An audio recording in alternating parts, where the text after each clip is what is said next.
Place the bench on the ground and hammer T-nuts into the holes drilled into each leg. Extend one set of legs and the T-shaped support arm next to it, and connect them using hex bolts and the hardware listed here and in your instruction manual. Repeat for all 4 legs and tighten the bolts. Take a moment to tighten the screws directly under each of the legs. Confirm the bench is level and adjust accordingly.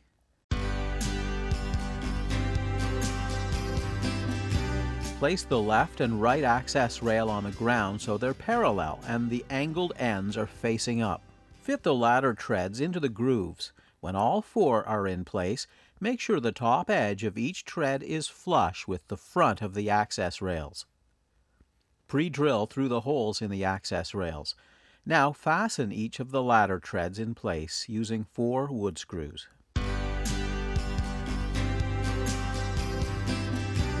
Use a measuring tape to place the ladder gap exactly 2 3/8 inches above the top ladder tread. Fasten it in place with 4 wood screws. Place the rock rail next to the ladder so that the curved edges match.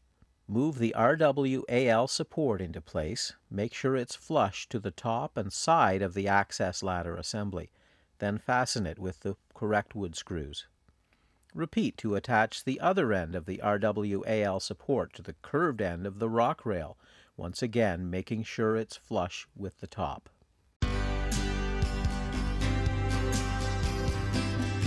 Flip over the access ladder Rockwall assembly. Place the access board flush to the top. Then place the access rock bottom at the bottom of the assembly. Now place the remaining rock boards so that the holes on the top are staggered. You can do that by making sure boards with the same number aren't side by side. Once all of the rock boards are snugly in place, use a square to ensure they're properly aligned with the assembly.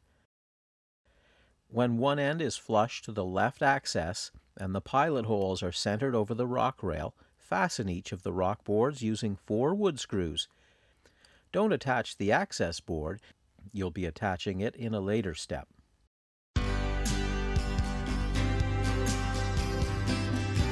With some help, move the assembly into a vertical position.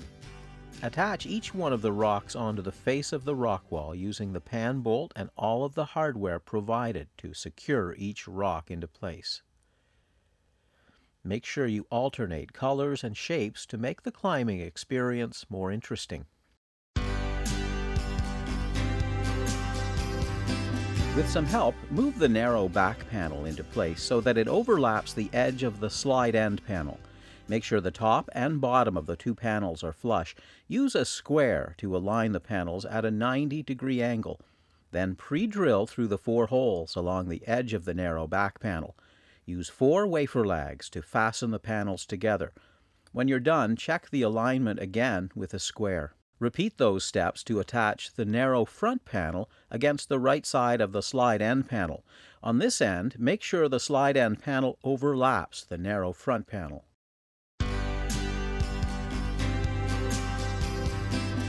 Move the front wall panel into position so that it overlaps the left side of the SW wall panel. Make sure they're flush at the top and bottom. Then use a square to ensure the panels are at a 90-degree angle. Pre-drill through the 4 holes along the edge of the front wall panel. Then fasten the panels using wafer lags. Repeat to attach the back wall panel to the right side of the SW wall panel. On this end, the SW wall panel overlaps the back wall panel. Once again, make sure the panels are square and flush before fastening with wafer lags.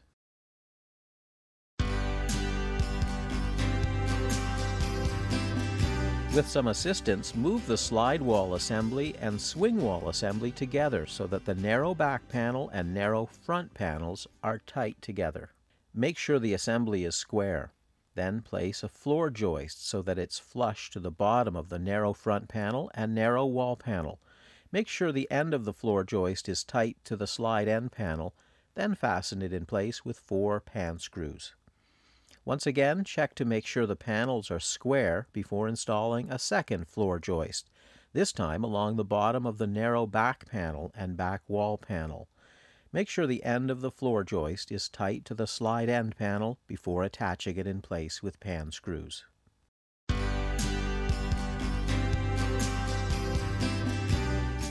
Position a side joist halfway up along the inside face of the narrow back panel and back wall panel, loosely attaching it with 3 wafer bolts and the correct hardware combination listed in your instruction manual. Use a measuring tape to confirm the side joist is 5/8 of an inch below the top of the board.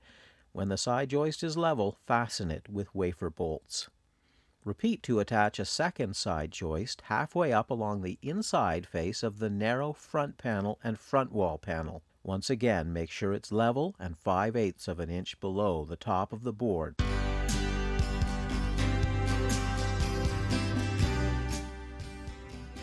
Using a ladder, position a roof support against the top of the narrow back panel and back wall panel. Attach it loosely with 3 wafer bolts and hardware. Measure to make sure it sits 3/4 of an inch above the panels. When you're sure it also overhangs each corner by 3 1/16 inches, tighten the wafer bolts to fasten the roof support in place. Repeat to install a second roof support along the top outer edge of the narrow front panel and front wall panel.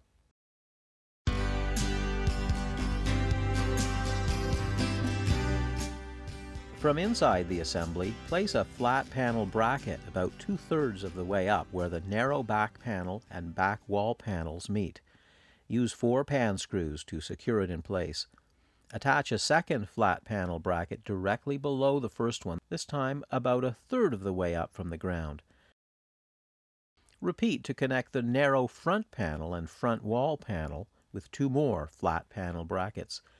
Still inside the assembly, attach panel corner brackets in all 4 corners at the bottom. Repeat to install panel corner brackets in the top corners as well.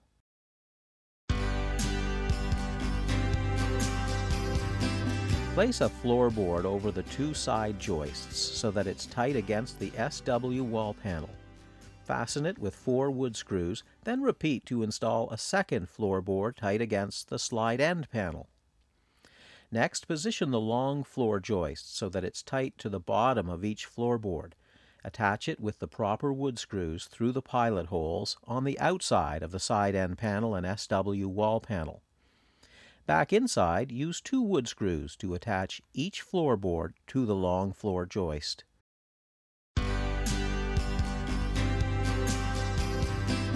Take a measurement inside the assembly. It should measure 35 3/4 inches from the inside of the front wall to the inside of the back wall. Now, starting at the slide wall, place 3 floorboards tight to the first one. The narrow floorboard is next. Then add the remaining 8 floorboards. Take some time to make sure the boards are evenly spaced. Then use wood screws to attach all of the floorboards to the 2 side joists and the long floor joist in the middle.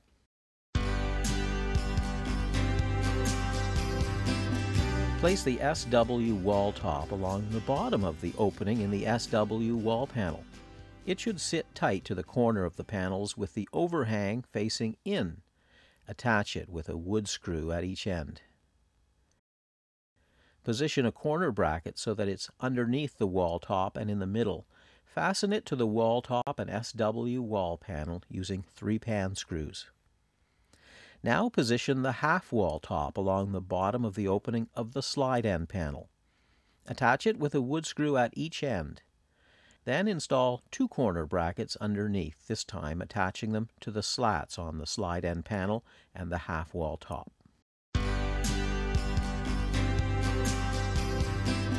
Hammer a T-nut into the diagonal, then flip it over to position the SW ground over top. When the holes are aligned, attach loosely with a wafer bolt.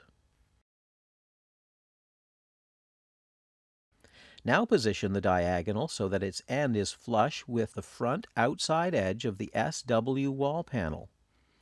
Pre-drill through the hole at the top of the diagonal, then attach it to the SW wall panel with a wafer bolt. Next, move the SW ground so that it's flush to the bottom of the SW wall panel and pre-drill. Attach the SW ground with 3 wood screws, then tighten the wafer bolt.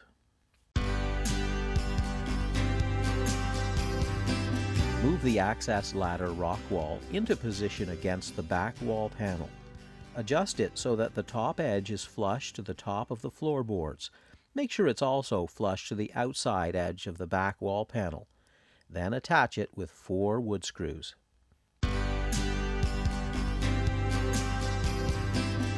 Place the access board in the opening at the top of the Rockwall assembly. Make sure it's flush to the top and sides. Then attach it with 4 wood screws.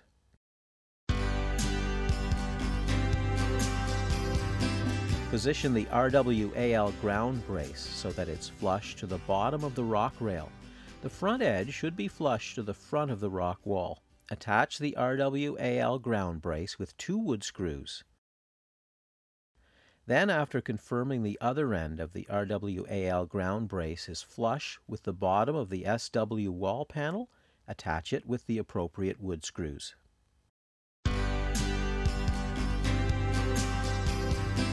Measure 6 inches up from the top of the RWAL support and position the bottom of a steel hand grip there against the back wall panel. Pre-drill through the 2 holes in the steel hand grip, then attach it using wafer lags. Repeat to install a second steel hand grip at the same height on the other side of the opening.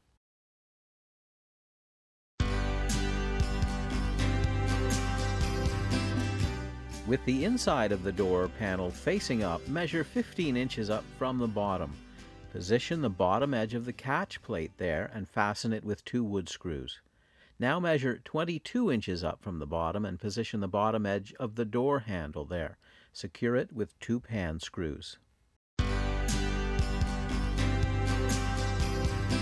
Flip the door panel over and position a second door handle directly opposite the first. Fasten it in place with 2 pan screws. At the other side of the door, place 2 hinges, one close to the top and the other near the bottom. Once the hinge stops are in place, tight to the door window panel, fasten each of the hinges with 3 pan screws.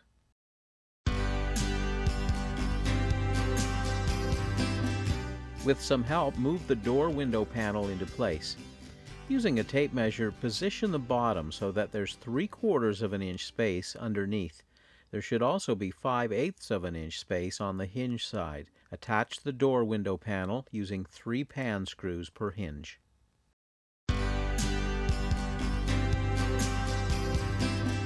Place the magnetic catch in the notched end of the door stop and using a handheld screwdriver, attach it using 2 wood screws. Don't over-tighten.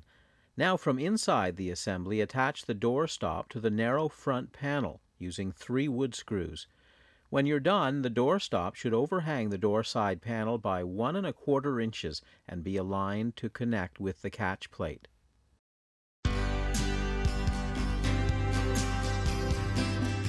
Place the table support on the tabletop. Make sure the ends are flush. Attach with 4 pan screws. Now position the tabletop assembly into the opening of the front wall panel so that its notched out ends fit. Attach the assembly using 2 wood screws through the pre-drilled holes at the front of the table support.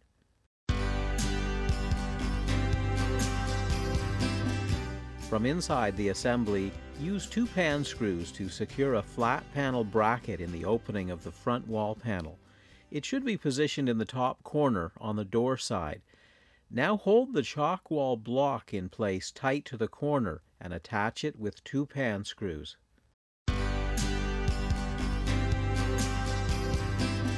Move the sky chalk wall into place so that it's directly below the chalk wall block and tight to the side of the opening.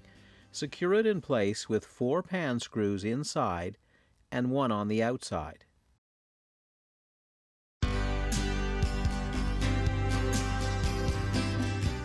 Back inside the assembly, position the chalk wall side so that it's tight to the edge of the sky chalk wall.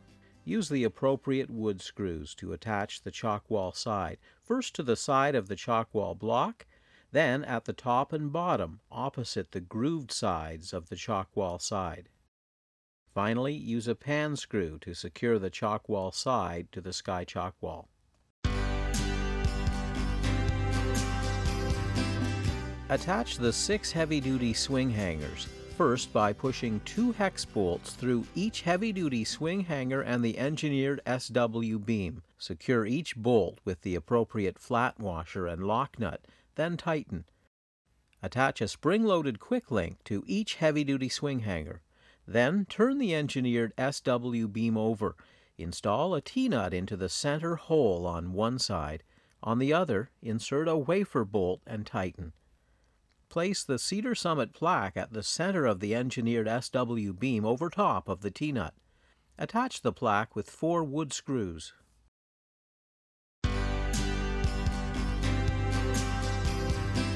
Attach 2 heavy flat brackets to the fort end of the engineered SW beam using hex bolts and the appropriate hardware. Now move the SW mount between the heavy flat brackets. While holding it in position, place a heavy L bracket on top, connecting it to the engineered SW beam only. Now connect the SW mount to the heavy flat brackets using hex bolts and tighten.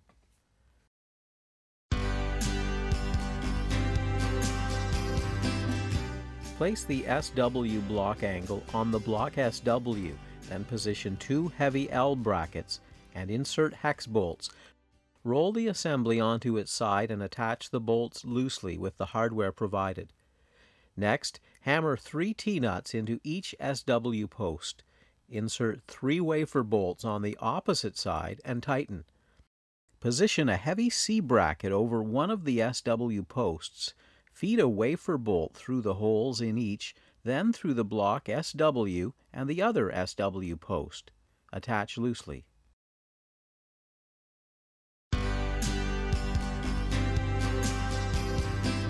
Position the swing end of the engineered SW beam between the heavy L brackets already connected to the block SW and SW posts. Connect them loosely with a wafer bolt. Use another wafer bolt to attach the loose end of the heavy C bracket to the engineered SW beam.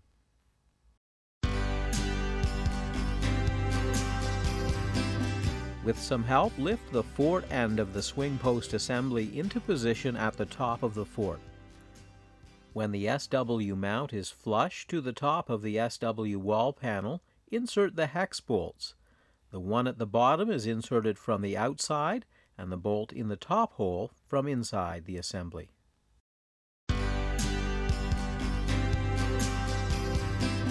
Make adjustments to the SW posts until you're sure the engineered SW beam is level. Next, move the cross support into position with one end on the inside of an SW post and the other on the outside. Pre-drill, then attach the cross support to each of the SW posts with lag screws. Tighten once you're sure the cross support is level. Hammer a T-nut into the hole on one side of the support cross. Insert a wafer bolt into the other side and tighten. It's an important step to minimize wood checking and maximize the life of your playset.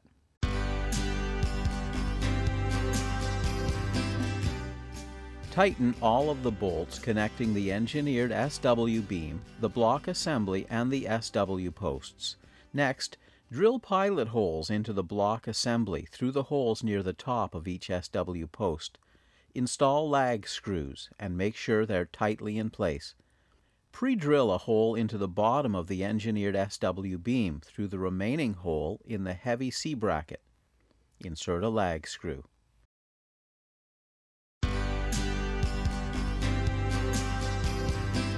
Drive rebar ground stakes 13 inches into the ground in the 5 places outlined in your instruction manual. Be careful not to damage or break the washers while you're hammering. Once all of the ground stakes are secure, check each one carefully and, if necessary, file down any sharp edges or touch up with outdoor paint.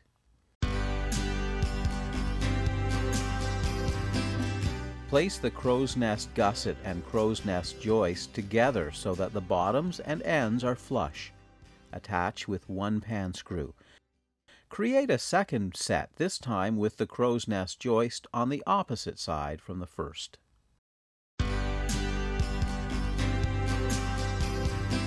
Position one of the assembled pieces so that the top of the Crowsnest joist is flush with the Crowsnest back. When it's in position, attach with 2 wood screws. Repeat to complete the lower crow's nest assembly.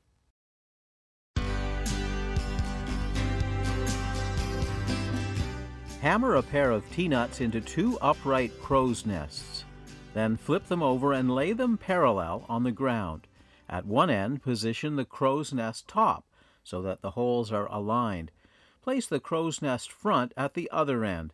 Then use wafer bolts to connect each corner loosely. Check to make sure the distance between the crow's nest top and crow's nest front is 27 5/8 inches. The 2 upright crow's nests should be 25.5 inches apart. Once you've confirmed the distances are correct, tighten the wafer bolts.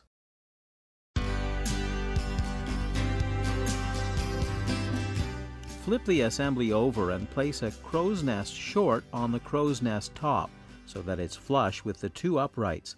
Connect with 6 wood screws. Next, slide a crow's nest spacer under each of the crow's nest uprights. Attach each one using 3 wood screws.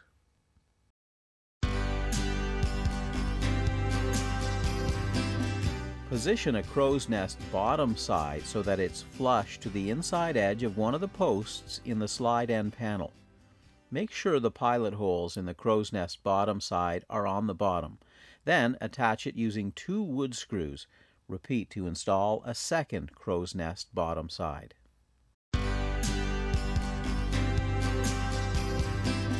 Move the lower crow's nest assembly into the opening of the slide end panel. It will fit between the crow's nest bottom sides. Make sure the assembly is tight to the top of the floorboards. Attach it using 4 wood screws through the pre-drilled holes on the crow's nest back. Place a short crow's nest joist so that it's on the inside of a crow's nest bottom side. Once it's flush at the back and bottom, attach the short crow's nest joist with 3 wood screws through the pre-drilled holes on the crow's nest bottom side. Install a second short crow's nest joist on the other side of the opening. Then from inside the assembly, attach 2 more wood screws to connect each short crow's nest joist to the crow's nest back. Lift the upper crow's nest assembly into place so that it's flush to the front and bottom of each crow's nest bottom side. Attach it with 2 screws on each side. One goes into the crow's nest front and the other into the crow's nest spacer. Connect the crow's nest front at the bottom using 8 wood screws to attach it to the crow's nest gusset and crow's nest joist. Position a crow's nest side so that it's flush with the top and front of the crow's nest top. When the board is level, attach it to the crow's nest top only using 2 wood screws. Repeat to install a crow's nest side on the other side of the crow's nest top.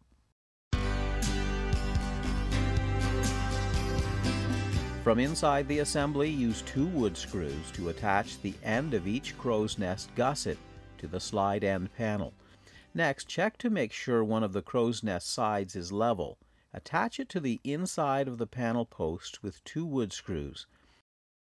Then repeat to attach the other crow's nest side to the panel post.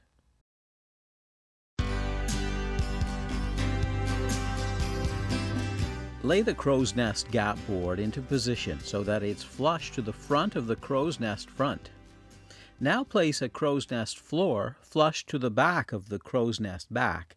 Insert 1 more crow's nest floor in between.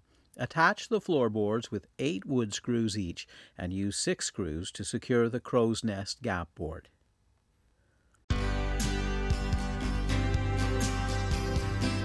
Move a cedar wall into position so that it's tight to one of the upright crow's nests and touching the floor.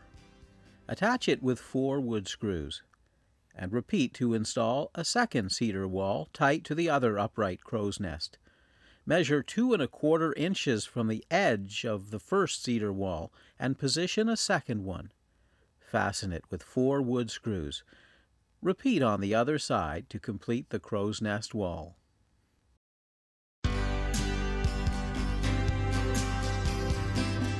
Move two TNR2 slide elbows into position so that their edges touch. Push the end of a pan bolt through one of the recessed holes along the edge and connect the two with a lock nut. Make sure the lock nuts are always on the side with the hexagonal recess. Use a total of 8 pan bolts to complete the elbow section. Repeat to create 3 more elbow sections. Next, connect a TNR2 slide RT flange to a TNR2 slide LT flange.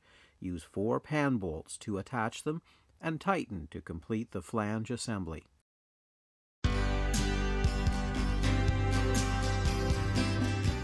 Connect a TNR2 slide exit top and a TNR2 slide elbow together. Use 8 pan bolts to secure them, creating the exit elbow assembly.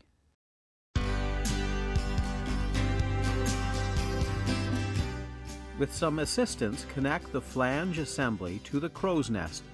Make sure the edges fit snugly into the opening. Then pre-drill 4 holes, at least 1 inch deep, through the mounting locations along the bottom. Use the correct pan screws and screw bezels to connect the bottom edge of the flange assembly to the fort. Then attach the flange at the top using the proper pan screws and screw bezels. Use 5 pan screws to secure the flange assembly on each side.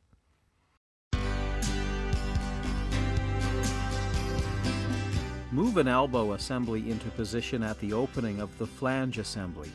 Rotate the elbow assembly until the arrows line up with the arrows on the flange assembly.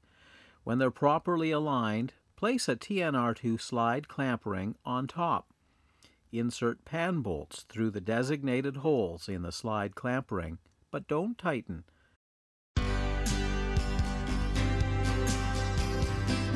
Attach a TNR2 slide clamp ring to the bottom of the joint assemblies, securing it loosely with pan bolts.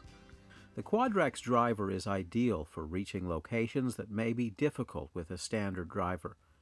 Now connect the TNR2 slide clamp rings together end to end with pan bolts. Make sure the arrows and seams line up, then tighten all of the bolts.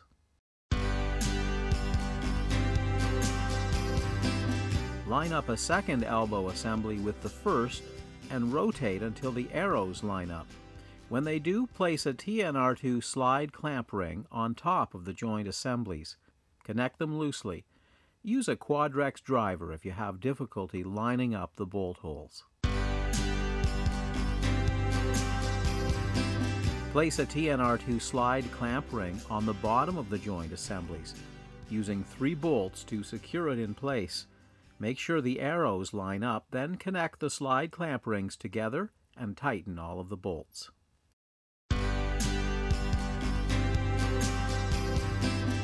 Hammer a T-nut into one side of the TNR upright.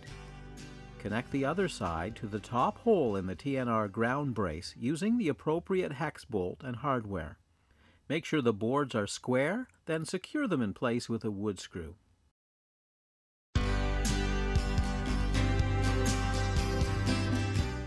Go ahead and attach the remaining elbow assemblies using the same steps as before. When you're done, move the TNR brace assembly into place against the narrow back panel under the slide. Remove the bolt closest to the fort on the 4th elbow assembly, but keep the lock nut in place. Loosely attach the slightly bent end of the TNR3 tube support to the clamp ring using a pan bolt. Attach the other end to the slide end panel with a pan screw. Now fully tighten the screw and bolt. Remove the pan bolt at the bottom of the slide assembly next to where the TNR upright will be installed. Connect the top of the TNR3 post mount to the slide clamp ring with a pan bolt. Position the other end against the post mount and pre-drill 2 holes. Attach with pan screws. Fasten the TNR ground brace to the bottom of the narrow window panel using 3 wood screws.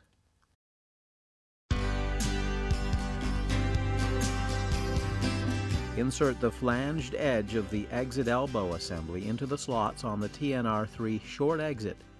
Rotate the slide exit until the holes are aligned. Secure the parts with 5 pan bolts and tighten.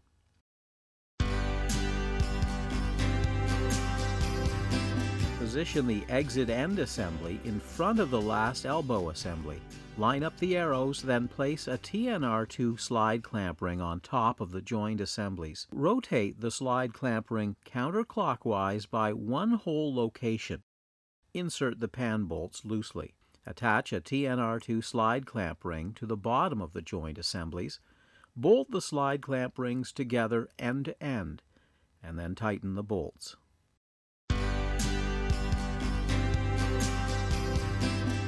Your manual identifies the precise location to attach the ground stake.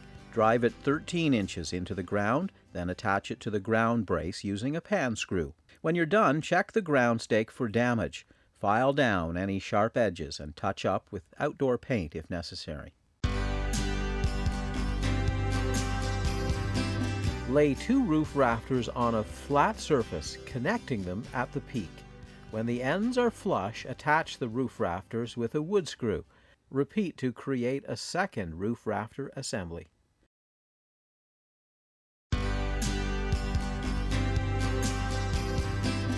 With some help, position roof panel A and roof panel B so that the tops form a peak. Place a narrow angle bracket on the inner edge of one of the outside slats. Attach it with two truss screws. Attach a second bracket to the other outside slat in the same manner. Then attach narrow angle brackets on the two inner slats as well.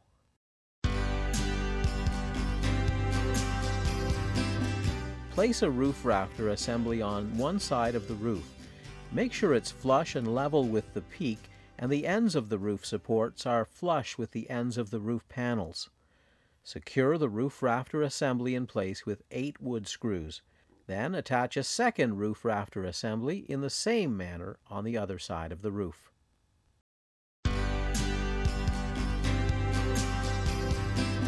Measure the distance between the outside edge of each roof rafter along the back side of the roof assembly. Make sure it's 72 inches for this next step. Position the back gable support so that it's tight against the back rafters. Attach it with 2 wood screws per side.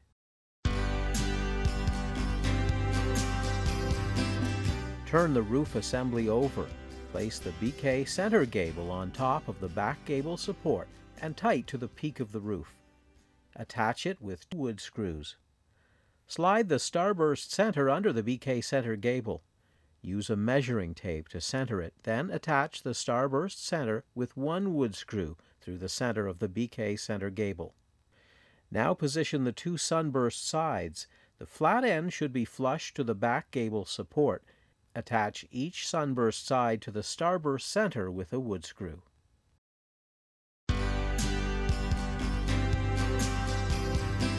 Take another measurement on the front side of the roof assembly. The outside edges of each roof rafter should be exactly 72 inches apart. Hold the mid-gable support tight against the top 2 rafters. Fasten it in place with 2 wood screws per side.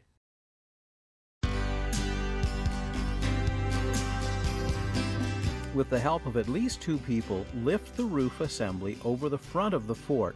Positioned correctly, all 4 edges of the roof rafters will sit flush to the outside edges of the roof supports.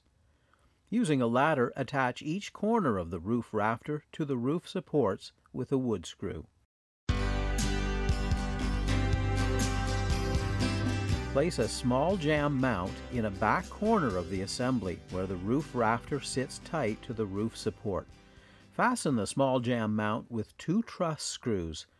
Install a second small jamb mount in the other back corner of the assembly.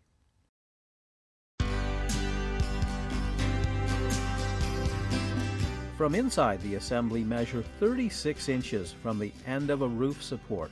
That's where you'll want to center the FR center gable on top of the front wall panel. Attach it with 5 wood screws. Place the starburst center on top of the mid-gable support and attach it with 1 wood screw through the FR center gable. Position each sunburst side so that the flat end is tight to the roof rafter. Use 3 wood screws to attach each sunburst side to a roof rafter and the starburst center. Measure 10 inches from the side of the FR center gable. That's where you'll want to position the side of an end gable A. Secure it in place with 4 wood screws. Repeat those steps to install an end gable A on the other side of the FR center gable. Place an end gable D, end gable B, and end gable C in the space beside end gable A. Take a few moments to space them evenly. Then attach each board with 4 wood screws. Repeat to build a matching look beside the other end gable A.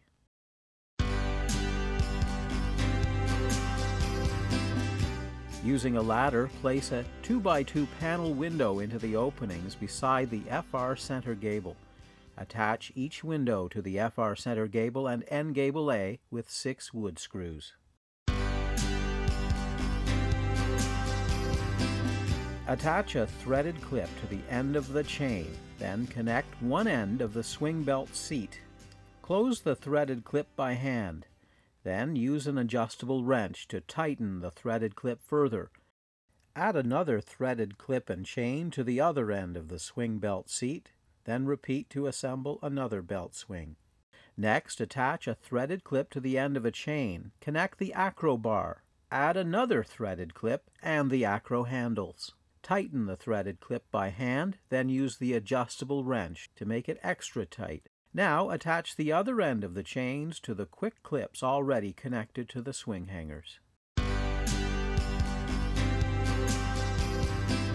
Place the telescope base on the front outer corner of the crow's nest. Pre-drill holes, then attach the base to the crow's nest top and crow's nest side using 2 wood screws. When it's secure, slide the telescope onto the base.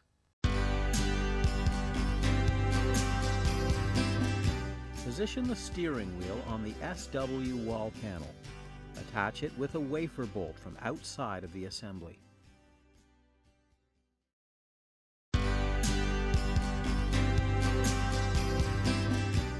Place a flower box under a front window. Attach it using 2 pan screws. Add a second flower box under the other front window.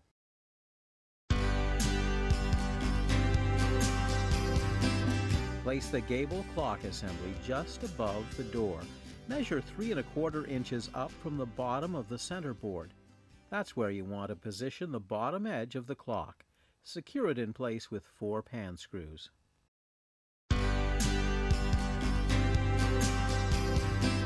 Move the top end of the slide into place at the opening in the front wall. It's crucial the slide is tight to the front wall, so take a few moments to make any necessary adjustments. Pre-drill holes. Then use 3 pan screws to attach the slide.